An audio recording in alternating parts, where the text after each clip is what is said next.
Hello guys, John Marie here. So today we're gonna do another haul video at ikikwento ko na sa inyo kung ano nangyari sa akin kanina. So guys, nanggaling kami sa Divisoria with my tita at namili ng mga gamit. So first, pumunta kami sa excuse me. First, pumunta kami sa D8 Mall para bumili ng mga para bumili ng gagamitin ni tita para sa kasal. Pero nandiyan na siya si tita.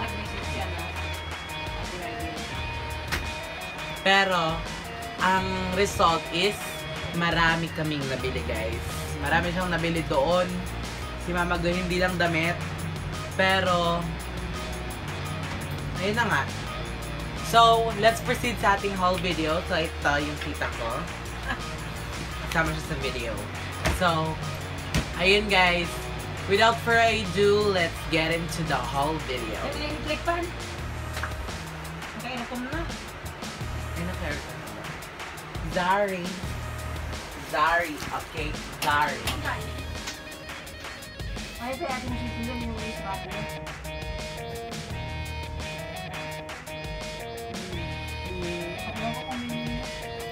So guys, ang first na binili ko ay itong solution. Pero hindi talaga siya first. Ito, New Look Solution. So ito siya. Siya ay 360 ml. So ito yung nilalagay sa contact lens. Meron na rin siyang libreng lalagyan, container. Gusto mo yung ito siya guys. Yung container. Tapos ganito kalaki solution. So, babalik lang natin siya guys. So, ito ay nagkakalaga ng 200 pesos pero tawaran natin siya ng 180. So, next na product naman guys ay itong false eyelashes. So, ito siya. Meron siyang, pasensya na kung nag-feedback yung ilaw. 60 pesos siya. Meron ka ng 5 pairs ng long thick lashes. So, ito siya. Guys, ito talaga yung hinahanap kong lashes na pang pageant kasi, pero hindi siya pantay-pantay fairness. So yun lang naman, 60 pesos siya guys. Nabili ko to sa 168 Mall. 168 Mall ba ito mga vlog? Sa ano? 698? Oh, sa 698 daw, hindi ko lang sure. So next naman guys ay itong mirror. So, may ganito na ako dati. Kung makikita niyo sa previous vlog ko sa dun sa channel ko dati, meron akong ganito. So, ito ay nagkakalaga ng 85 pesos. Yan. Oh, pakita pa yun. Haul. Haul kasi to. Para alam nila kung magkano tsaka kung saan mabibili. So, ito siya guys. Parang dati. Ito yung salamin. Pasensya lang kung medyo madumi. Nagustuhan ko lang kasi siya. Tapos may stand. Pwede mo siyang i-stand. Ayan siya guys. 85 pesos. So ito naman, hindi ko ito binili. Pero binili sa akin ito ni Mama Glo. Regalo niya sa akin. Ito siya, Barbie. Ganun. So, ang nakalagay dito, Beautiful Girl. New series. Charm is infinite. The beginning of happiness, youth, fashion, noble, everything is gathered in this. Come and play with me. I will make you happy every day. The rich imagination and creativity in the hands of children. Let the children enjoy the infinite imagination space to create. So, ito siya guys. May gown, may mannequin, may mga accessories, tapos yung doll. So, ito ay 120 pesos. 120 pesos, diba? 120 pesos siya guys.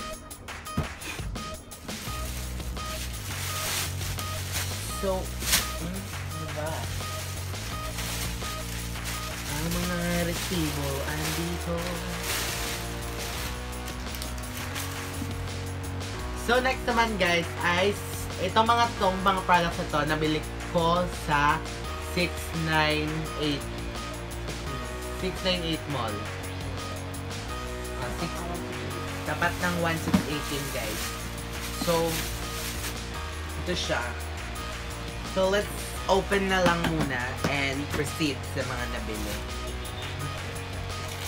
So first, nabili ko tong tail comb.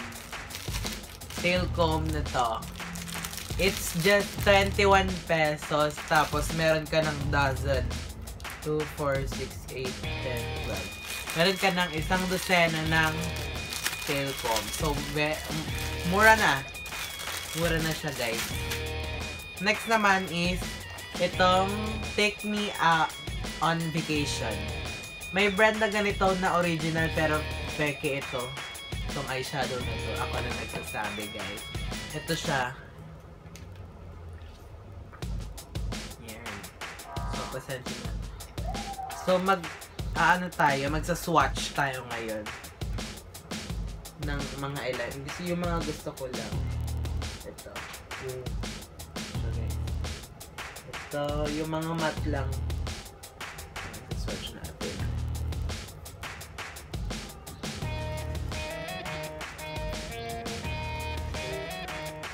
Yun siya. Pigmented siya, guys. Pero, hindi siya original. Hindi ako nag-a-advise na bumili kayo ng mga peke na makeup products sa Divisoria. Pero kung low budget kayo tapos kailangan yung gumamit, pwede naman.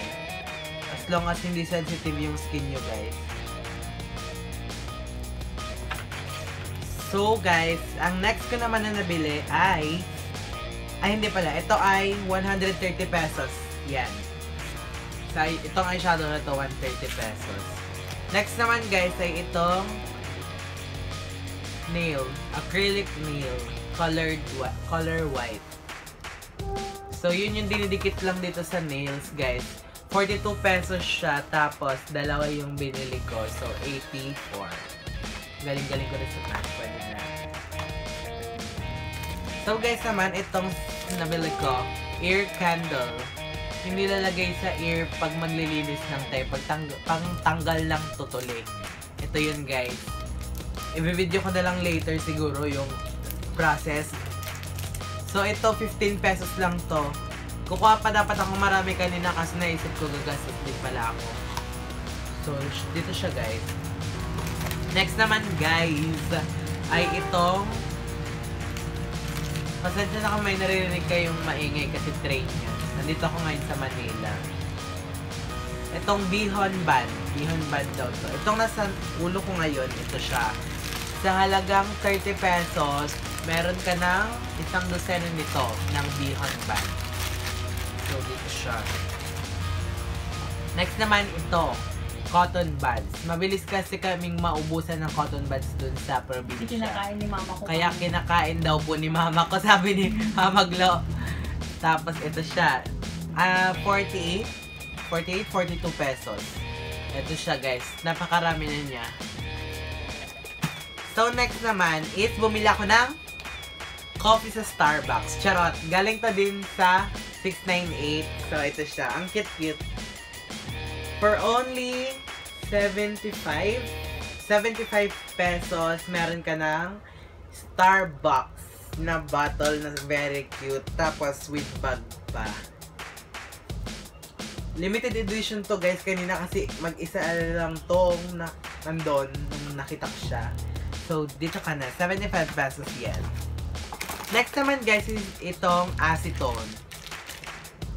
Meron kang isang dosenang acetone for just 30 pesos. So, bumili na kayo doon, guys, at your own risk. Kasi, kayo din. Pero feeling ko na ma-effective to kasi last time bumili rin ako ng ganito. Hanggang ngayon, di pa nauubos. So, sobrang dami. Guys naman, ang next na nabili ko ay itong sponge. Beauty blender siya. Na nabili ko doon at ewan ko lang kung malambot.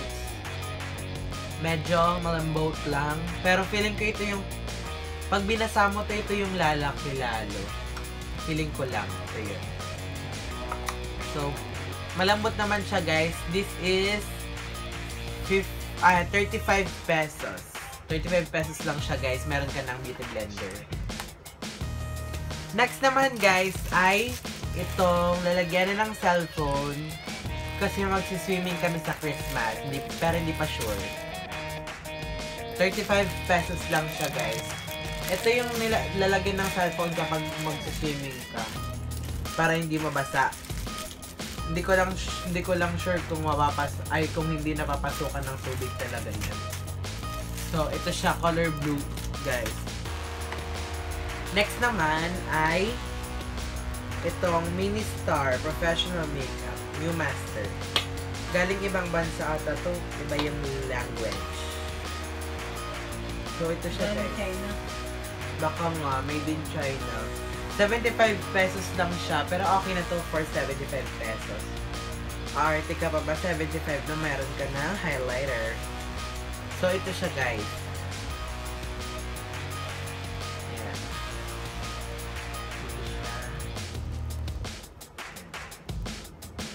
Nakikita nyo ba yan, guys? Nakikita niya. So, very good. Maganda naman yung product kaysa dun sa isang nakuha ko sa Anastasia Beverly Hills ko na made in China din. So, okay na to. Mas maganda siya. Feeling ko magagamit ko to everyday. Hindi ko siya pinagsisihan, guys. Promise. Ang plano ko lang kasi doon sa Divisoria, bumili ng isang eyeshadow na Morphe. Pero since napabili na, minsan lang naman ako makapunta ng Manila, yun, napabili na ako. So, yun, guys. Last but not the least, guys, itong storage box. So, siya ay 108 pesos lang at meron ka ng ganito kalaking storage box.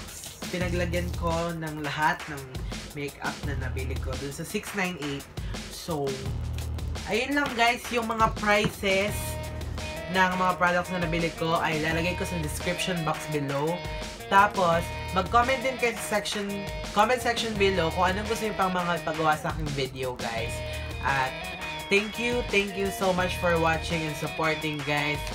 Marami na po akong nababasang comments na magandang feedback para sa channel ko, guys. Maraming salamat. Keep it up. At if you like this video, guys, please don't forget this video a massive. Don't forget to give this video a massive thumbs up. Please share this video to Facebook, Messenger, to your friends, and the social media accounts. And subscribe to my channel. Yung color red na button below, pinutin nyo yun para makasubscribe kayo sa akin. At pinutin nyo rin yung bell katabi nun para ma-notify kayo kapag nakapag-upload na ako ng aking mga video. Guys, itong video na to ay included sa Vlogmas ko. Pero, i-upload ko na siya same day. Kaya, ilalagay ko na lang sa aking Facebook account yung link ng aking Vlogmas or 12 days of Christmas. So, yun, guys. Without further ado, bye-bye na. Ha? Without further ado. Ano ba? Without further ado. Ayun ang sinasabi nila, pero akin yun. So, guys, bye-bye na. Yun muna for this video. And always remember, guys, be gorgeous, be glamorous, be authentic, be Michaelicious. Bye, guys! Be beautiful. Ganun! Okay, nag-tip time.